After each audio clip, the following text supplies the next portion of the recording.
Hello, everybody. Welcome to Townsend 505. Today, me and Ryan will continue our series through Quentin Tarantino. And, we're on movie number three, Jackie Brown. Before we get started, how are you doing this evening, Ryan? I'm doing very well, and I'm very excited to talk about Miss Pamela Greer as Jackie Brown. Yeah. So this is my DVD of it. I don't want to open it because the little ring there is busted, and if I do, the DVD is just going to go flying across the room. Yeah, that would suck. But yeah, Well, I've been looking forward to this. awesome. And I'm happy we're able to do it. Whoever's been watching, well, can't can't think right now. Who was watching me for the Tarantino series, I'm sorry it took us so long. We both had a lot of things going on at the time. Just in general, I have a lot of videos planned. I mean, I had my month break off of YouTube, and it was just a lot. So I apologize. I had Oh, two hurricanes. It was a whole thing. yeah, very sorry that happened to you. By the way, listening to one of my new records, I'll be on after the stream. Uh, Cool. Well, after this stream, around 10:30, I have a stream with Jacob and Jason. So I don't know how long this stream will be. So hopefully you'll be on for a little bit at least. But yeah, that's cool. Sorry, whoever's my Mets fans watching my videos. I'll give you a post game video soon because I'm definitely excited to give you guys that post game video after we beat the Dodgers. But uh, going back to movies, though, um, I love this movie. I think this is like there's like two Tarantino movies that are like top 10 movies all time for me. This is one of them, and if you saw the last video with me, Ryan, and Jason, that was another movie in my top 10. So this 1-2 punch for Tarantino was just to me legendary. It's just whoa. It's like Honestly, Tarantino in like the mid to late '90s was pretty much undefeated. yeah, I agree. I agree. Definitely agree. Uh, well, you have any just brief thoughts on the movie before we begin? Um, I am slowly becoming like I'm not hating it, but I'm slowly becoming like turned off of saying something is underrated. So I just normally just go for this is overlooked. I think because Tarantino has such a pretty good string of quality that Jackie Brown is something that just gets overlooked because when people think about it, they think of like Pulp Fiction, they leapfrog over this, and then they go straight to like Kill Bill or something like that. But Jackie Brown does exist, and this is this is a very good movie. Like it's insanely enjoyable. It's a loaded cast, like more people in it than you would really think there would be, and some that would just appear in like one Tarantino movie and never return again. But to make the long story short, and we'll go more in depth into it, but I feel like this movie doesn't get talked about nearly to the length of something like Reservoir Dogs or Pulp Fiction. Of Tarantino's early work, this is worthy of being in the conversation for just as good as those movies. I agree. I definitely agree. Um, See, me personally, I use the word underrated very loosely. So, for me, I think it's an underrated movie because even outside of the early period, people talk about you know Inglorious Bastards, Django Unchained. Even Once Upon a Time in Hollywood gets more talk than this movie. So even when it does get talked about, people are like, it's not as good as the first two movies. It's one of his weaker movies. And to me, I disagree with that. I think it's really good. Um, I think that's for me personally, say like Steven Spielberg, for example, people think like rightfully so, like his career started with Jaws and then it was just off to the races. But people always overlook Duel, which is very good, and Sugarland Express, which is also good. They're nowhere near as good as Jaws, but I feel like they should be celebrated just a little bit more. And so I think for Tarantino, it's like he did Reservoir Dogs and Pulp Fiction back to back, and they were so good that it's like, and then Jackie Brown just kind of came and then went, and then everyone's just like, what did he do after that? Oh yeah, Kill Bill. But no, he did Jackie Brown like sandwiched in the middle of all of that, and I think it gets lost in the shuffle. That's why I consider it overlooked. Yeah. Well, let's talk about the first character in the movie, Jackie Brown, played by Pam Grier. What's your thoughts So on this her? is the role that she is pretty much known for. However, she had a long or had like she has had a long and lengthy career. She started out acting in the films produced by Roger Corman, rest in peace. And she was in a lot of like drive-in movie type of stuff. And she was in a lot of like movies in like the 60s and 7 or the 70s and 80s, excuse me. And so Tarantino was such a fan of hers that he kind of had a hand in reviving her career afterwards because she got pretty steady work after this. She was in a John Carpenter film Ghost of Mars immediately after this, and she has had steady work up to this very day. Like looking at her IMDb now, she was in this she was in the latest Pet Cemetery movie for Paramount Plus, and she's in this Amazon Prime show called Them. So she got like her career got a second wind because of this movie, and she is very good. Yeah, I loved Jackie Brown in this, Pam Grier in this movie. More specifically, the character Jackie Brown. She plays like a foxy lady who doesn't take nothing from no one. You know, she doesn't take bull from people. She's very independent. Uh, I mean, of course, to my liking, she's a record collector. I was gonna say she has amazing taste in music. Yeah, the Delphonics. Cool. Yeah, I love that song. Didn't I blow your mind? Great song. Check it out if you have not, if you haven't watched the movie. But yeah, great. I love that about her. Um, she just has like a strong character. Like, you know, she's been around the block, many years. So, and she probably grew up in like a bad neighborhood. So she's definitely the definition of a strong, independent woman. And yeah, she's always been one of my favorite characters that Tarantino made. Um, well, next character I'd love to talk about, Ordell Robbie, played by Samuel L. Jackson. Correct me if I'm wrong. I believe this was Samuel L. Jackson's first Tarantino. Or no, shoot, I had a massive brain fart. He was in Pulp Fiction. What am I even talking I about? was gonna say, don't That's how, worry about it. that's how long it's been, folks. No, I was gonna say like this is his first one. No, he was only like one of the most memorable parts of Pulp Fiction. Like, what am I even doing? But no, let's talk about Ordell Robbie. Minus the weird little ponytail that he has in the movie, which is just bizarre. Like it's Samuel L. Jackson in a Tarantino movie. He always shines like a diamond here. I love his various interactions with the Robert De Niro character. We'll get to that, I'm sure of it. But I love his scene with Chris Tucker, and I don't know if we'll be able to get to him at any other point, so I'll just bring him up here. I'm a big Chris Tucker fan. I love the Rush Hour movies. That's another story for a whole nother time, so I won't go too deep into it there.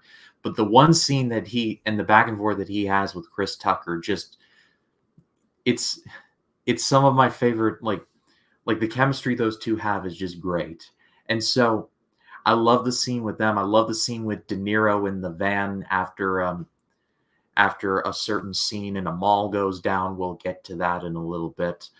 But Ordell Robbie is straddles the line between sinister but also like weirdly likable for me. I don't know how exactly to describe it, but it's like a character from Pulp Fiction. You probably don't want to meet him in real life, but they are so captivating that you just can't look away. Yeah, I think Ordell is such a great character. I like how he's very heartless. This guy, he's like, I don't care if I have to kill my own people just so I don't get into the slammer or I don't get busted or anything. So right off the bat, we won't be talking about Chris Tucker because he's not really a character. I'm glad you brought him up, but one of the scenes I really like from the movie with Ordell is that scene where he kills uh, Beaumont. He's like,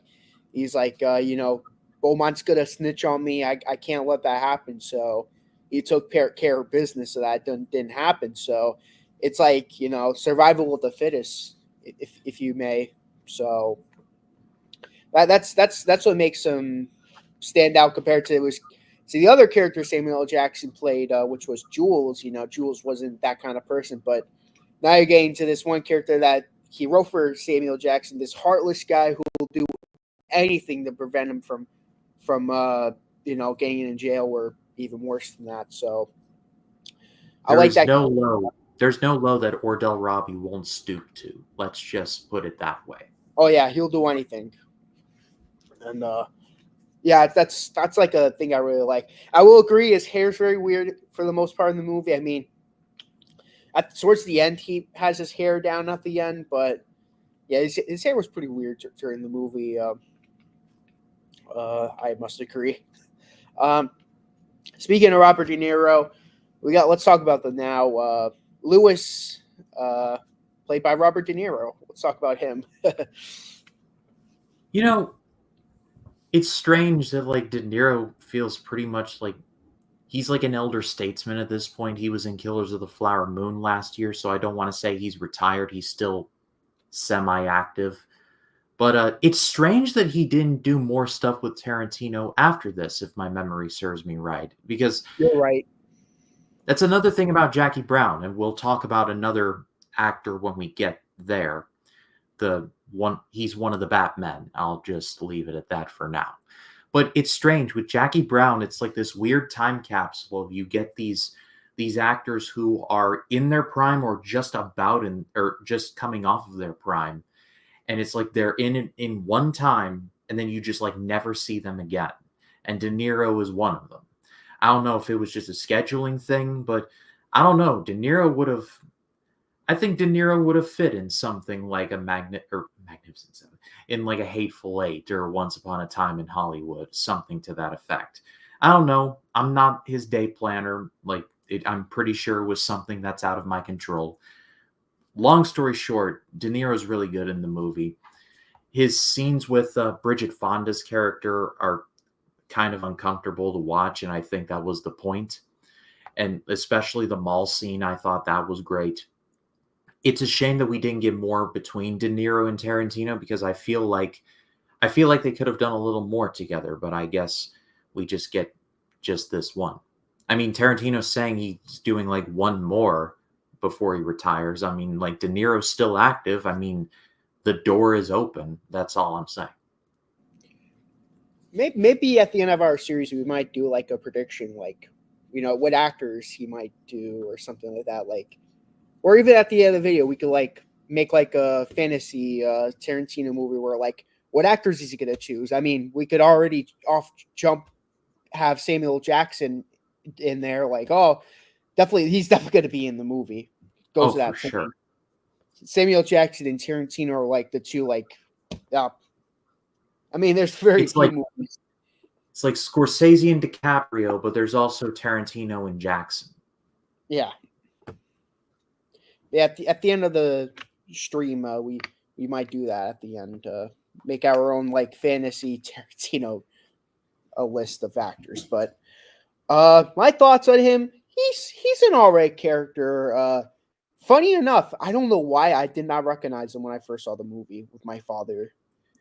He doesn't really have a traditional Tarantino. He doesn't have a traditional De Niro look about him. He's got a mustache Yeah, and I remember. and then De Niro's Sorry. had beards and stuff before. He had like a Van Dyke thing, or not a Van Dyke, but he had like a facial hair thing going on in Heat. So there is that. But like De Niro's been clean shaven for so long that that it's a little weird, and so I do see where you're coming from. I remember watching with my father because he did tell me that he was in the movie. I'm like, when's Robert De Niro in the movie? He's like, that's Robert De Niro. He was on the screen. I'm like, that's him? That's him? It's like, yeah. I'm like, whoa. Really took me by surprise. Yeah, he's good. I mean, De Niro definitely acted pretty well. I mean, when I think De Niro, I don't think some dopey guy. I don't ever think about that with De Niro. I think about some tough mafia guy or something, not some dopey guy who smokes weed I don't think about that with De Niro. So if it was played by, that's like the one thing where I disagree with the casting with Tarantino. I don't think De Niro was a right choice. I think he could have picked someone else who could have been the dopey guy. Like maybe even Steve Buscemi. He could have played a. I wouldn't say he would have been perfect, but I would have had him third movie in a row for Buscemi. But yeah, I I think disagree. considering that Jackie Brown came out in '97 and Con Air came out in the same year, I think there may have been a scheduling thing. That's fair. That's fair. Maybe if De Niro played like Mr. Blue and Reservoir Dogs, that would have been pretty cool. That would have been, yeah. I mean, of course, Mr. Blue was like in like one or two scenes, so it wouldn't have been that long. But it would have been cool to have a cameo from him. But yeah, it's a lot of thinking. That's a lot of. I went on a big tangent about De Niro, but yeah, he's a good character. There's not really much for me to add on him. You kind of summed it up pretty well. He's just kind of like Ordell's side guy for the most part. So yeah. Well, one more character before there is one big character, but I do want to talk about one more character before I get to him, and that's Melanie, played by Bridget Fonda. Yeah, I like her just well enough. I feel like your thoughts on De Niro in this movie are my thoughts on Bridget Fonda here. I thought she was fine. Like I think like I don't really have a ton to say. The mall scenes in particular were very good, but outside of that, I mean, she was effective. She was good. Yeah, I mean the acting was good, but the character, I mean, of course the character was supposed to be annoying, and I mean she did a good job at being annoying. Let's just say that she Yeah, definitely. There was a the point where I mission was like, sorry. the mission was accomplished on that front. Yeah. Well, before we get to that one scene with De Niro and her, I do want to say there was a point in the movie where I'm just like, can we get rid of this character now? And well, they delivered. Be But careful what you wish for. well, before we get to that, let's talk about Robert Foster, Forster, or Max Cherry to be exact, the character. What's your thoughts on him? Yeah, I love this guy. I mean, when I saw this movie for the first time, I had seen all of Breaking Bad by this point, and so I knew who the Hoover shop vac guy was. And so when I saw Robert Forster for the first time, I'm like, it looks like a certain vacuum cleaner salesman that I know. And he's great in this. Like he's so known for Breaking Bad that you legit forget that Robert Forster was in The Black Hole for Disney and he was in this, and he's so known for one thing that you just completely forget that he had a long and lengthy career up to this point. Kind of similar to Pam Grier in this movie. I feel like Tarantino was doing a little bit of wish fulfillment because with Pam Grier and now Robert Forster, you kind of feel like he was like, okay, I have access to whoever I want. And so he basically was like he's not getting like the biggest people, but he's getting the right people. Like the people, like if you actually, I read the book that he wrote about like movies he liked, and you can just like tell that he has a certain type of person that he always goes for, and like a certain list of people he always goes back to because he's fans of them. And I feel like with this one, it's a bit of wish fulfillment in that he got Pam Grier, but he also got Robert Forster. And he gave him really good material to work with. And their chemistry together, I thought, was just it made the movie for me. Yeah, I thought this was a to me my favorite character in the movie is him. I think he really nailed the role.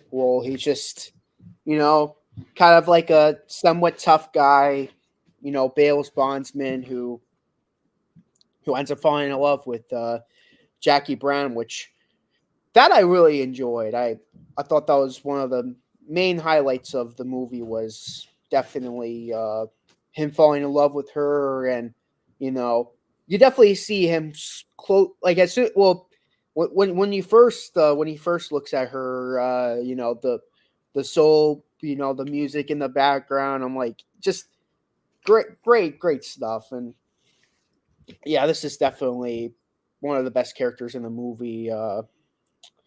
Really liked his character. Really top notch. Definitely one again one of his best characters he's ever made, in my And opinion. in another case where Forster was in like this one Tarantino one and then was like never seen again, which is a bit of a shame because sadly Robert Forster is no longer with us, rest in peace.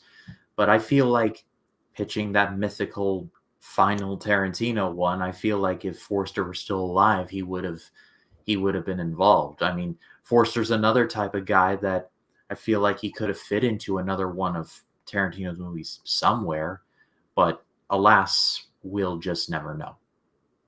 Yeah. Well, I have one more character I'd like us to talk about before we start talking about favorite scenes and just in general, just scenes that we thought was really good. Michael Keaton. The I'm not gonna not both of the cops. I definitely want to go in on Michael Keaton because I want to hear your thoughts on him in the movie. That's another one that I'm ashamed that it's a shame that Michael Keaton, like he's still active. And it's like a shame that like he and Tarantino didn't work with each other more because Michael Keaton's role in the movie I think is pretty brief. But with that in mind, I feel like he shined in the role in the scenes that he did have. I mean, it's Michael Keaton, so of course. But I really did appreciate him here. Yeah, I mean, he definitely played a really. His acting was great. He definitely played like that great, like tough guy cop. Or he's just yeah. I just wanted to briefly say he's a really good character, and yeah, he was definitely another highlight of the movie for me. The scenes that he was in, he definitely did really good. Um, so let's talk about some scenes now. Have any big scenes you want to talk about? Well, I've been teasing it quite a bit, but the mall scene, the exchange. I mean, this is just this is like it's it's surprisingly tense. Like you would not think of like someone like Tarantino as being known for tension, but I'd argue this is some of the best like tension work he's done, and that and the diner scene from Pulp Fiction. And I don't want to talk about Pulp Fiction too much because we already have, but that diner scene in which Jules Winfield has the gun, and then he's like, "We're Fonz, right?" And like that whole scene, it's a surprisingly tense scene, and no one really talks about how tense it is. So I feel like that and this mall scene where it's like Jackie puts in about 40,000 in the bag, but Louis doesn't know that, and so it's like a case of like Louis dropped the ball and now he is just completely freaking out and he's taking it out on Bridget Fonda's character, Melanie. And then it just turns into a whole big thing where it's just the darkest timeline for the bad guys. And then it finally ends with Melanie getting shot. And it's just like, oh. And so it's a build, and then explosion. So I feel like Tarantino doesn't get enough credit for the tension that he is able to build. Yeah, I mean, I love that scene because, well, it shows like all every angle of the exchange. Like at first, it shows Melanie and De Niro's characters at first, and then it shows Jackie Brown's, and then it shows trying to remember. Oh no, I don't know if I got the orders correctly, but it shows Jackie Brown and Melanie and you know De Niro, and then one of them was of course the bailiff bondsman. So it shows all three angles of that scene, and to me, my favorite was De Niro and Melanie because Melanie was just like really annoying him, and it just got to a certain point. He was like, "Say one more word, don't say one more word," and she was like, "Okay," and he's like sarcastically, and then he shoots her. He shoots her. I'm like, I remember at that moment, I'm just like, finally, I can't. I don't know if I could have taken another minute of that of her. Um, that was a funny scene, and of course, I liked of course, Jackie Brown's perspective, where she drops off the bag, where it's like stick it to him, basically. I like that one. I'm gonna be honest. I don't think I don't. I'm glad it went well. It worked. He managed to make it work, but I don't think the Bale's bondsman's perspective was really that necessary, in my opinion. It Yeah, worked, I can see that. but it wasn't like essential, though. I mean, it would have been really overkill if they would have had of course, if they would have had Ordell's perspective of him in that club or whatever. That would have been something Tarantino would have did if you really wanted to overdo it. But I feel like the Bale's bondsman perspective was a little overdone. I feel like they could have mixed it in with him and Jackie Brown, like kind of mixed both of them together. Uh, I do want to talk about what happens after he kills her, though, when he picks up Ordell, where he's like, where's Melody? He's like, I shot her. And he's like, what? Couldn't have slapped her. He's like, I wasn't thinking at the time. He's like, is she dead? And he's like, perhaps. It's like, what do you mean, perhaps? What do you mean? That's not a I perhaps. Yes or no? I love that delivery of perhaps. Like, what do you mean? I love that delivery. And then that whole scene caps off with Ordell shooting Louis, and he's like, your ass used to be beautiful. And I'm just like, okay, not what I would say to a man I just shot, but it is what it is what it is. But it's like the second movie in a row in which we get a shocking gunshot with Pulp Fiction and the killing. I forget his name now. The dude in the back seat of the car. Oh yeah. Oh man, you shot Marvin in the face. Marvin, yeah, they shot Marvin in the face, and then sort of similar thing happens. Not the same thing, but similar. And so Yeah. I thought that was a nice callback of sorts. Not similar, but of sorts. Yeah, I know you're talking about though. Yeah, that was interesting though how that hit out where he was like, and then yeah, Ordell was chewing him out a little bit because they ended up losing the money, and he was like coming up with the excuses. He's like, what's that? And excuses like they were arguing with each other, and ultimately screwed himself over when he did that. Louis, he screwed himself over. Yeah, Uh, Another, very very briefly, I want to talk about chicks with guns or something like that. That yeah. that exists. I remember when I first saw that. I'm like, I don't know why, but I can imagine that being a movie nowadays. I I can mean, imagine that being a thing. Netflix, Hulu, Tubi. I'm sure one of them would produce something like that. Yeah, like some stupid Netflix original, like chicks with guns or something like that. I remember watching. I'm like, huh, is that an actual thing? And I looked it up, and I was surprised when I didn't see anything. I'm like, oh, okay, it isn't real, but don't maybe somewhere down in Texas or somewhere there might be a bootleg show or like somewhere local or something. Like a reality show. Yeah, like something that we don't know about, but like somewhere in Texas, that gets talked about. But Yeah. weird side tangent that I went on. Another scene I really like was after. Well, there's the one scene where he took the first guy out. Forgetting the Beaumont. name, but Beaumont, and went all through that exchange and all that. But then, of course, there was that scene where Jackie Brown gets out, and Jackie Brown, like, she's a lot smarter than Beaumont is, because she's not high and all that. She was like, huh. She points the gun at him. He's like, you know, basically one up him. He was trying to one up her, but then, you know, it ended up being the other way around. I love that scene, and of course, it was showing like half screen, like half that scene, but then it showed the bail bondsman pulling up the compartment, and he was like, "Oh, my gun's gone." And right after it showed that scene. It showed that part with her pointing the gun at him, basically at his. I think it was at his genitalia, if I'm remembering correctly. One of the things you need to understand, the big thesis statement of this movie is that Jackie Brown may just be a flight attendant, but she is the smartest woman in the room.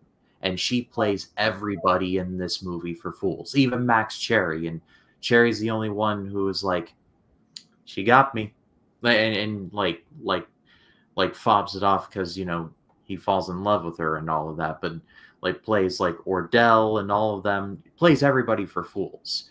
And Pam Grier pulls it off, and like she just makes it fun to watch.